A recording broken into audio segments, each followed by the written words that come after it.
Bhagavate Vasudevaya.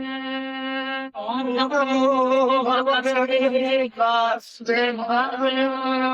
Om Namo Bhagavate Vasudevaya. Om Namo Bhagavate Vasudevaya. Om Namo Bhagavate Vasudevaya. Om Namo Bhagavate Vasudevaya. Om Jnana-timirandhasya Jnananjana Shalakaya Chakshur Unmilitam Yena Tasmai Shri Gurave Namaha. Nací en la más profunda y oscura de las ignorancias, pero mis maestros han abierto mis ojos con la luz del conocimiento y hacia ellos ofrezco mis más bellas delicias. Muy bien, buenas tardes. Autorrealícese. Gracias, yo quiero ponerlo en el piso. Gracias. Ok. Bienvenidos y bienvenidas. Ya por aquí tengo un compañero de Traduccionario. Ya lo sé, un placer estar con ustedes el día de hoy. ¿Qué tal? Vamos a seguir con la serie de versos que vamos a leer lo que queda del mes de abril, que el mes de abril ya se acaba, está por acabarse, ¿sí? Pero tenemos la oportunidad de seguir conversando y de seguir discutiendo tópicos que nos hagan sentir que el tiempo no está pasando en vano, ¿sí? Cuando uno la está pasando bien, el tiempo pasa rápido. Pero cuando uno la pasa con propósito y con significado y con conciencia, más rápido pasa todavía, ¿sí? Porque estamos ocupados en algo trascendental. Y cuando escuchamos la palabra trascendental es algo que atraviesa, que está por encima de lo material, del caos y de la variedad. Hace frío, hace calor, salgo a trabajar, regreso, monto las arepas, me las como, el cepillo los dientes, me acuesto. Otra vez, ¿sí? Aquí venimos a entender que bajo cualquier realidad que estemos viviendo, bajo cualquier contexto, podemos conectarnos, ¿sí? Con un propósito superior y seguir yendo a trabajar y seguir montando las arepas y seguir comiéndonos las arepas, pero con una mentalidad diferente, ¿sí? Aquí no aprendemos a ser diferentes, aquí aprendemos a pensar diferente, a procesar la información diferente. Es decir, cuando salgamos de esa puerta y cuando salimos de esa puerta, allá afuera las cosas no cambian. El mundo sigue girando, gira, el mundo gira y sigue girando de la misma manera. Pero los ojos que desarrollamos comienzan a ver cómo ese giro es diferente, ¿sí? Y a veces que las cosas antes me afectaban un montón, ahora es como, ok, las observo de lejos y trato de entender o trato de conectar con una perspectiva diferente, ¿sí? Y eso es lo que nos van a pedir todos los textos dentro de la tradición del yoga, ¿sí? Hatha Yoga Nushasanam, Hatha Brahma Vinyasa, es ahora que somos humanos y los textos védicos van a decir que dentro de 8.400.000 especies tenemos una oportunidad única de ser humanos y de llevar nuestra mente a un plano superior, a cuestionarnos quién soy, qué hago aquí, para dónde voy y de dónde vengo, ¿sí? Y no quedarnos en un plano superficial, funcionando en un piloto automático, esperando que llegue un último momento en la vida para decir, uy, no fui más profundo, uy, no pregunté, uy, no cuestioné, uy, no hice, ¿sí?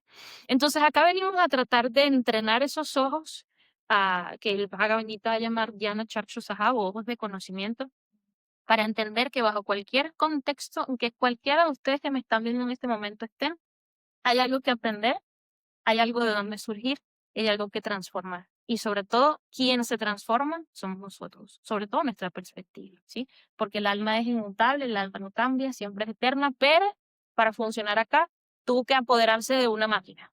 Y esa máquina sí necesita entrenamiento.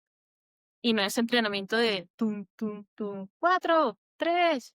Porque cuando dejamos de levantar esa pesa, entonces dimos ya no estamos trabajando, o ya no hay oportunidad de avanzar. Para nada, ¿sí? Cuidamos el cuerpo, es nuestro templo donde habita el alma, y para amarla, pues alma superior, pero lo habitamos y lo entrenamos para ser funcionales, sin apego. Como decíamos, cuando ese último capítulo llegue para cada uno de nosotros que no sabemos cómo ni cuándo va a llegar, entregamos las llaves de este carro diciendo, listo. ¿Lo aprovechaste todo? 100%. ¿Lo diste todo? 100%. Pero para dar ese 100% en una realidad que nos lleva tan a prisa, estamos corriendo constantemente, para dónde no sabemos, pero estamos corriendo, es difícil comenzar a cuestionarnos sobre estas cosas, ¿sí? Entonces, la semana pasada, ¿me puede hacer un favor para Bochitas? Y puede leer el verso de la semana pasada, 5:25.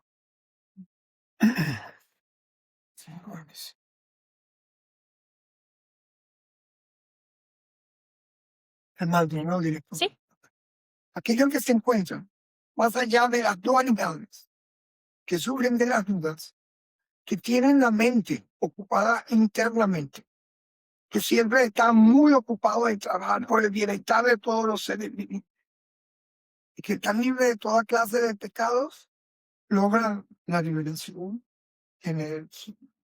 correcto. Entonces, hablábamos que este verso o esta serie de versos van a describir como una estrategia, ¿sí? Y el Bhagavad Gita es un libro de estrategias. ¿Quién no sabe, no tiene ni idea qué es este libro? Cero. Nunca he escuchado el Bhagavad Gita. No. Sí, no. Nunca. Buenísimo. Qué bueno. Eso está bien. Las primeras veces siempre son emocionantes. Pero bueno, este libro, este Bhagavad Gita va a describir una conversación entre Krishna, que es la suprema personalidad de Dios de Tritaka, y Arjuna, que es un guerrero. Arjuna era el guerrero infalible de la familia de los Pándavas, y justo cuando tenía que cumplir con su deber y disparar esa primera flecha para llevar a cabo una guerra que era necesaria para poder encontrar justicia y encontrar paz, él comenzó a cuestionarse. Y de pasar de una claridad profunda sobre su deber, pasó a una confusión profunda. Es decir, no sé quién soy, no sé qué tengo que hacer, por favor, Krishna, soy ahora tu discípulo y por favor, instrúyeme. Entonces, Krishna de diferentes maneras va a explicarle muchos temas y va a hablarle de muchas cosas para que despierte en él una perspectiva diferente de dónde está, de qué tiene que hacer y de por qué, ¿sí? Entonces, en este capítulo que estamos leyendo ahora, o en estos versos que estamos abordando en el mes de abril, a Krishna le está explicando a Arjuna cuál es la estrategia de esas personas que quieren alcanzar un estado de conciencia elevado, sí, que quieren alcanzar una concepción de lo espiritual, que van a describir acá como liberación en el Supremo o como Brahma Nirvana, alcanzar ese Nirvana que hemos escuchado en otros contextos espirituales y permanecer allí, mentalmente permanecer allí. Entonces él le dio una estrategia, le dice, libérate de las dudas, le dice, ocúpate internamente, trabaja por el bienestar de todas las entidades vivientes y líbrate de las impurezas, ¿sí? Que hablábamos la semana pasada que quienes están libres de pecados, y decimos como, pecados, ¿sí? Pero si nos vamos yo soy fan de la Real Academia Española. Siempre que tengan una duda, vayan y consulten qué significa. Y pecado dentro de este contexto está hablando de algo que es impío, algo que no es piadoso, que es impuro o que es cruel, ¿sí? Entonces, si nos da de entera leer, libérate de toda clase de pecados, libérate de las impurezas, libérate de la ignorancia que te hace actuar en contra de tu propio ser. Esas personas que tienen esa estrategia que acabamos de definir alcanzan ese estado supremo, ese estado de conciencia suprema, ¿sí? Esa es como la primera parte de esa estrategia. Hoy vamos a leer el verso 26, que es justo el que le sigue. Y para que sepan, la semana que viene vamos a leer el 27. Entonces, si lo quieren leer antes de venir y pueden traer preguntas, dudas, comentarios, etcétera, pues adelantamos trabajo ahí también. Este verso 26 dice así. Dice, Kama Krodha Vinikmuktam Yatinam Yata Chetasam Abhito Brahma Nirvanam Bharatate Viditatmanam. Aquellos que están libres de la ira y de todos los deseos materiales, que están autorrealizados, que son autodisciplinados y que se están esforzando constantemente por la perfección, tienen asegurada la liberación en el Supremo en un futuro cercano, ¿sí? El verso anterior decía algo similar, logran la liberación en el Supremo. En esto vamos a escuchar lo mismo. Tienen asegurada una liberación en el Supremo y ya vamos a entender qué significa esto. Entonces, repitan después de mí. Aquellos que están libres de la ira y de todos los deseos materiales, que están autorrealizados, que son autodisciplinados, y que se están esforzando constantemente Y que se está remontando por la perfección. Tienen asegurada la liberación en el Supremo en un futuro muy cercano. Maravilloso. Primera vez que escuchan el hito, ya recitaron un verso. Entonces, aquellos que están libres de la ira y de todos los deseos materiales, que están autorrealizados, que son autodisciplinados y que se están esforzando constantemente por la perfección, tienen asegurada la liberación en el Supremo en un futuro muy cercano. Voy a leerles el significado por Srila Prabhupada. De las personas santas que están constantemente dedicadas a esforzarse por la salvación, aquella que se encuentra en estado de conciencia de Krishna o de conciencia espiritual, es la mejor de todas. El Bhagavatam confirma este hecho de la siguiente manera. Tan solo trata de adorar a Vasudeva, la suprema personalidad de Dios, mediante el servicio devocional. Ni siquiera los grandes sabios son capaces de controlar las fuerzas de los sentidos tan eficazmente como aquellos que participan de la dicha trascendental por el hecho de prestarle servicio a los pies del loto del Señor, arrancando así el deseo profundamente enraizado de realizar actividades fructivas. En el alma condicionada, el deseo de disfrutar los resultados fructivos del trabajo está tan profundamente arraigado que incluso a los grandes sabios les resulta muy difícil controlar dichos deseos. Y quédense con esa palabra, controlar, a pesar de grandes esfuerzos. Un devoto del Señor constantemente dedicado al servicio devocional con conciencia de Krishna, perfecto en la autorrealización, muy rápidamente logra la liberación en el Supremo. Debido a su completo conocimiento de la autorrealización, él siempre permanece en trance. He aquí un ejemplo análogo de esto. Los peces, las tortugas y las aves mantienen a sus críos únicamente por medio de la vista, de la meditación y del tacto. Del mismo modo lo hago yo, o Padma. El pez cría a su prole simplemente con la mirada. La tortuga cría a su prole simplemente por la meditación. La tortuga pone sus huevos en la tierra y medita en ellos mientras está en el agua. De la misma manera, aunque el devoto en estado de conciencia de Krishna está muy lejos de la morada del Señor, puede elevarse a esa morada mediante el simple hecho de pensar en él constantemente, mediante la ocupación en el proceso de conciencia de Krishna. Él no siente los tormentos de los sufrimientos materiales. En ese estado de la vida se denomina Brahma Nirvana, o la ausencia de sufrimientos materiales por el hecho de estar inmerso constantemente en el Supremo. ¿Sí? Entonces, fíjense, vamos a traducir todo esto a un español bien caraqueño. Entonces, esto forma parte de una misma estrategia del verso anterior, ¿sí? Y a mí me gusta mucho y he aprendido a estudiar así, y he aprendido a enseñar así, a buscar, a segmentar ciertas partes del verso y luego poner todo junto. Entonces, si nosotros nos vamos a la primera parte del verso, nos está diciendo que esa estrategia que quiere alcanzar esa persona que está constantemente con una mentalidad elevada, ¿sí? En contacto con la espiritualidad y con la fuente en la espiritualidad, que es Dios, tiene que librarse de dos cosas importantes: la ira y los deseos materiales, ¿sí? Entonces, a veces pensamos que alcanzar ese estado de conciencia puro hay que hacer como mucho trabajo místico, ¿sí? Hay que como quizás meterse dentro de una cueva y humo y cosas raras que nadie entiende. Y no es esto algo que estamos persiguiendo todos de alguna manera, librarnos de la ira, por ejemplo. Y fíjense que yo leí algo bien, ¿cómo es tu nombre, pequeñita? Saraswati. Saraswati. Oh, wow. Ok, Saraswati G. Bienvenida. No te di la bienvenida, solo quería saludarte, tranquila, no te voy a preguntar nada. Entonces, no queremos todos librarnos de esa ira. Y fíjense que yo leí algo bien particular, y es que la ira o la rabia no es como una emoción en sí. Le dicen que es una emoción máscara. Está ocultando algo por detrás. Entonces, cuando nosotros entramos en un estado de ira y respondemos hacia un estímulo, o somos nosotros el estímulo con esa ira, hay algo por detrás que está sucediendo. Hay una expectativa rota, hay un deseo de control, hay un corazón roto, hay una mente confundida. Y el no tener esa capacidad de controlar internamente esa información hace que eso salga de esa manera, como ira.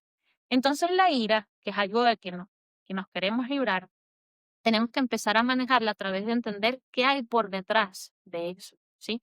Porque explotar es muy fácil, responder es muy fácil. Si a uno medio lo empujan en el metro, chao. Eso es lo único que necesitábamos para mandar a esa gente lejos. Pero no hace falta, ¿sí?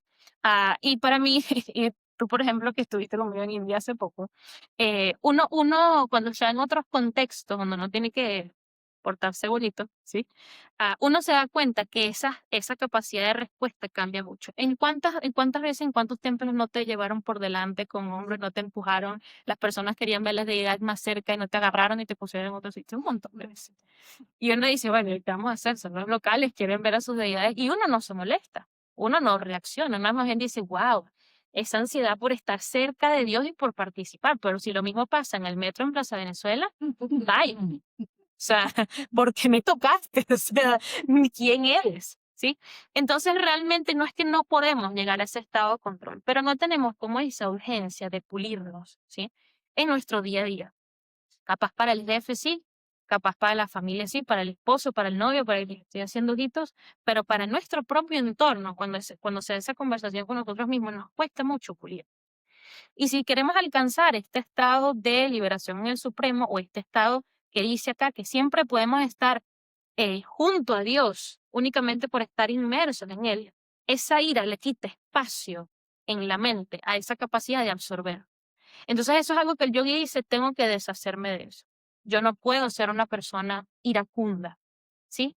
Entonces, esa falta de control, nosotras la podemos trabajar primero entendiéndonos, primero leyendo y segundo tomando acción, ¿sí?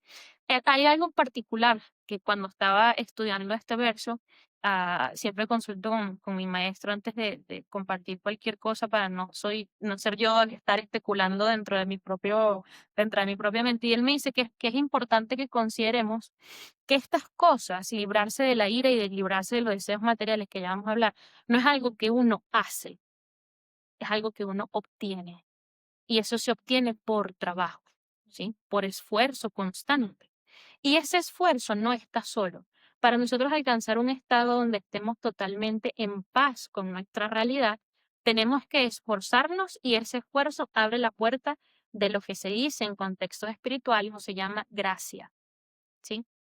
Cuando Dios ve que uno está esforzándose lo suficiente, entonces ese cachito que falta para completar ese estado de conciencia es la gracia, ¿sí? Ganamos la gracia de Dios, ganamos su favor, ganamos un punto, pues, y nos los dan, ¿sí?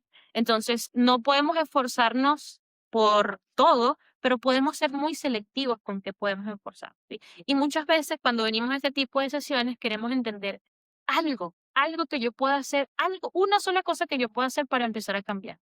Y esta puede ser una puerta de entrada. Es gigantesca, ¿sí? Porque a veces nos preferirían que nos dijeran, bueno, no sé, son 100 abdominales, o sea, son 40 push-ups. Pero no, tienes que librarte de la ira. Ok. Y cuando uno comienza a trabajar en función de esto, se empiezan a desplegar todas las situaciones para uno entrenarse de esa manera.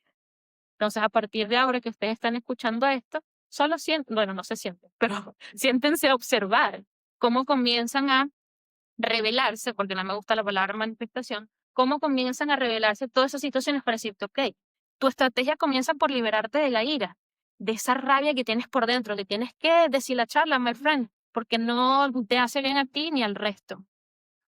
A partir de ahora, entonces, observa cómo puedes trabajar, ¿sí?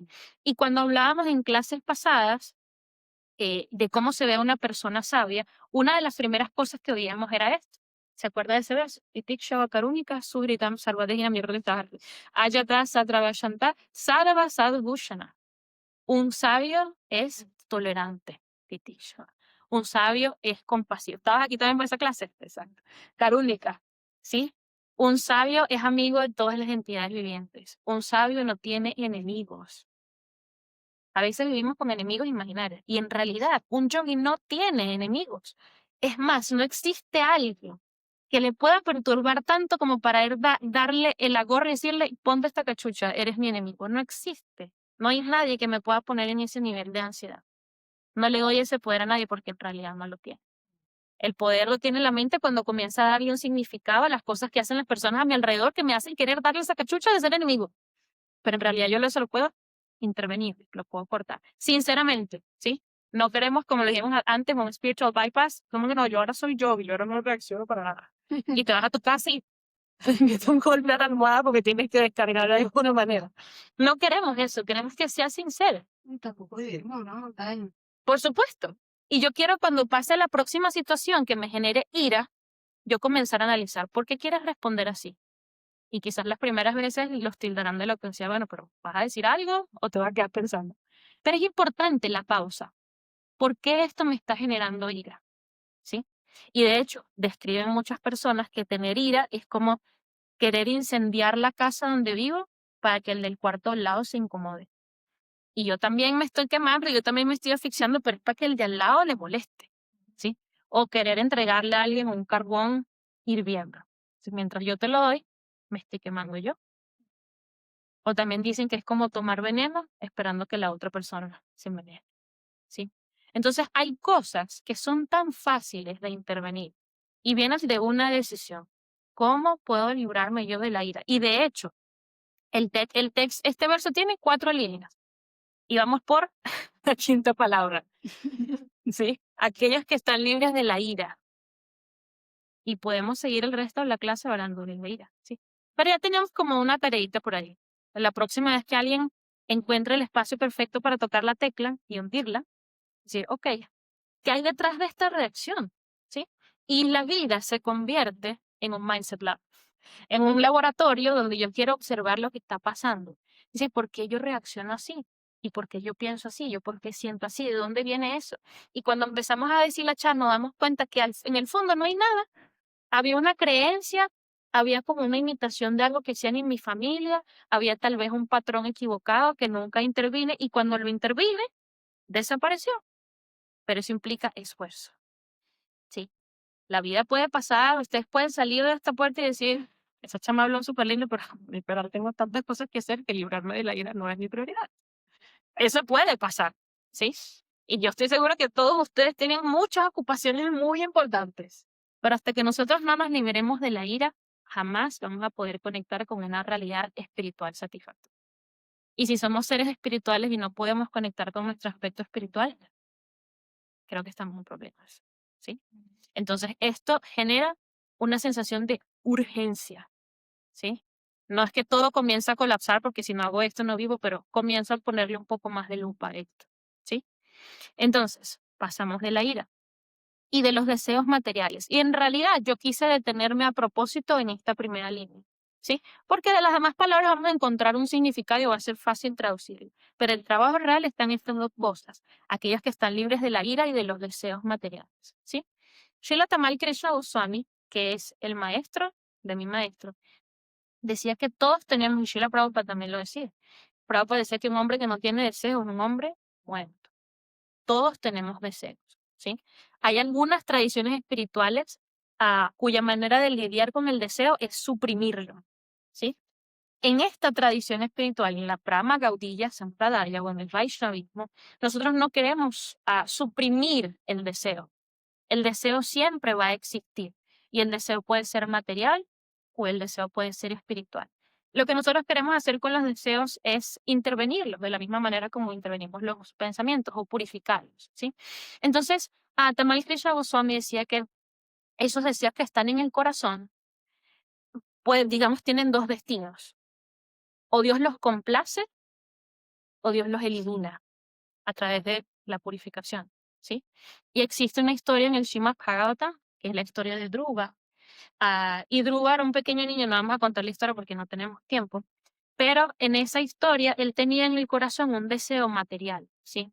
Él comenzó teniendo mucha ira porque digamos que su padre lo decepcionó de una manera en particular y él, acumulando mucha ira y mucha decepción en el corazón, quiso tener o deseó tener una realidad material mucho más superior que la de su padre.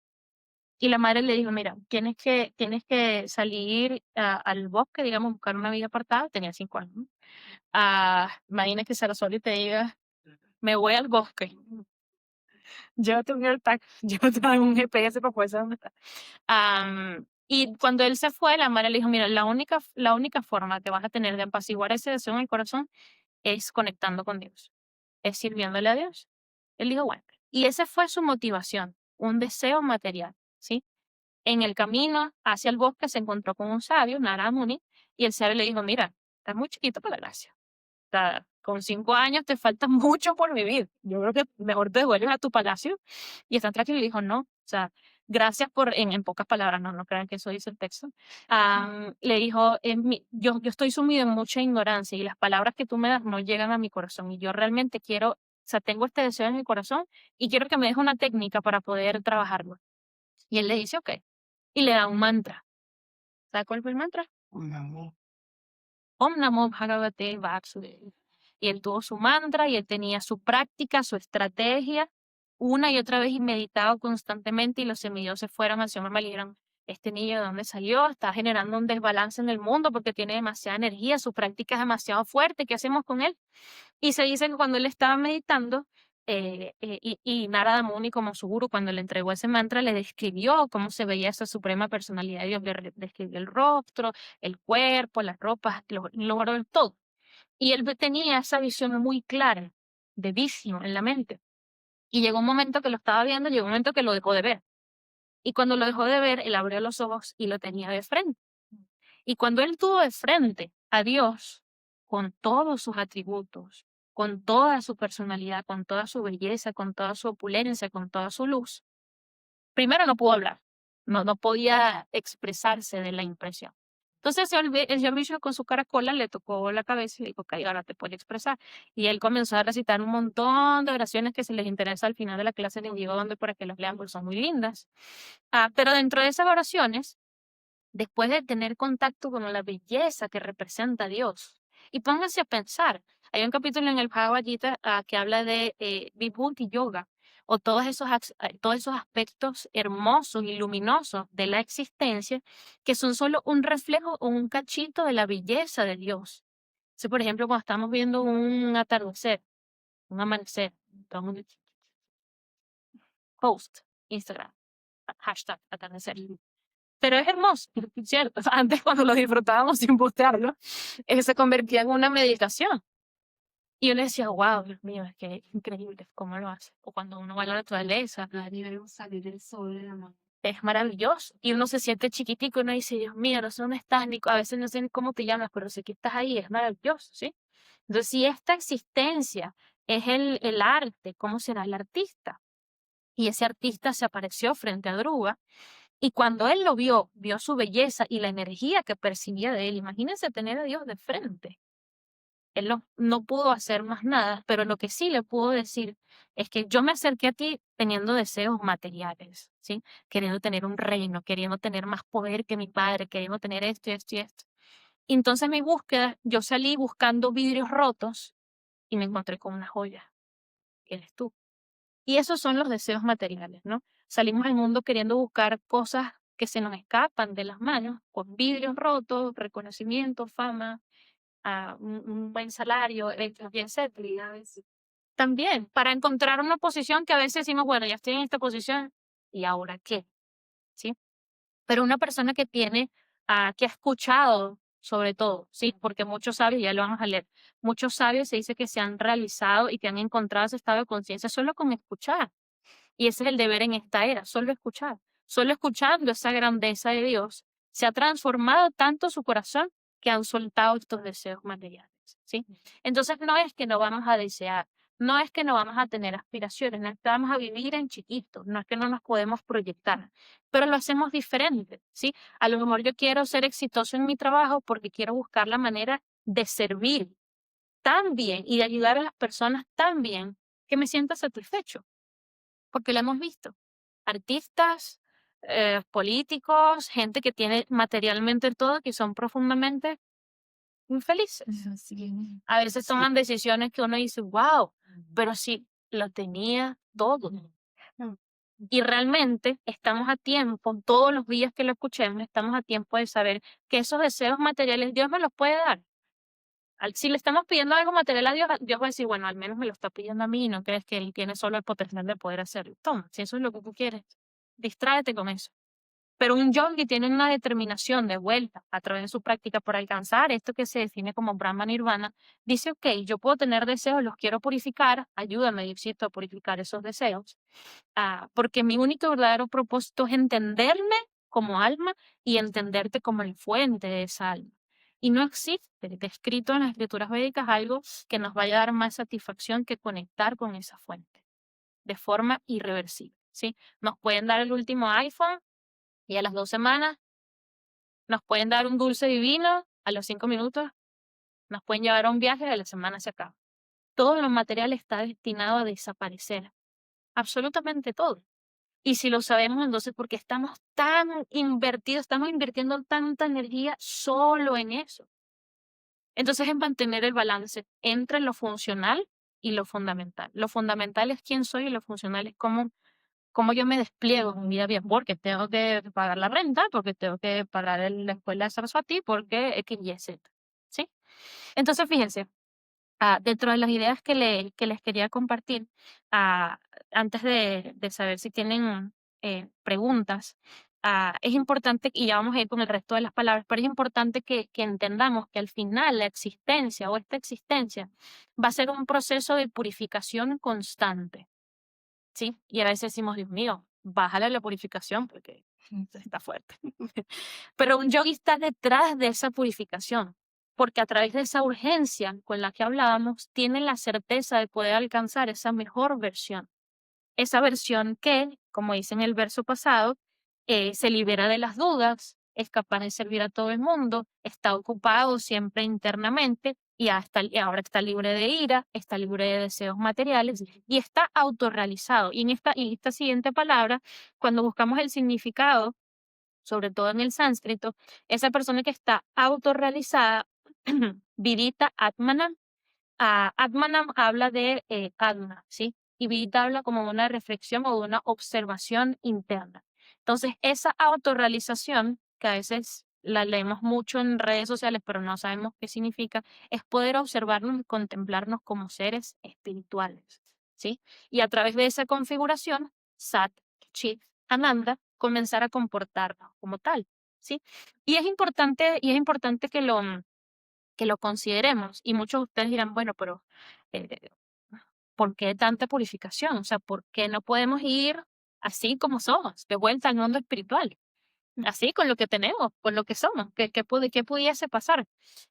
Y hay algo importante que quiero dejarles con esta idea antes de volver a leer el verso para que lo tengan claro y abrir espacio para las preguntas. Pero es importante que si nosotros, incluso en esta vida, si queremos habitar una realidad favorable, superior, un estado de conciencia elevada, tenemos que hacer cambios, ¿sí?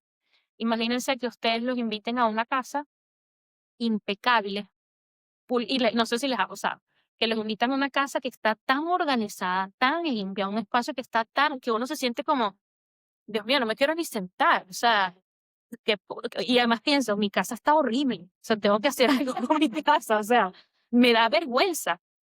Incluso entonces, si me quedo viviendo aquí con mis propios hábitos, yo te voy a contaminar este espacio. Entonces, más bien, ¿sabes? No pertenezco acá, es incompatible.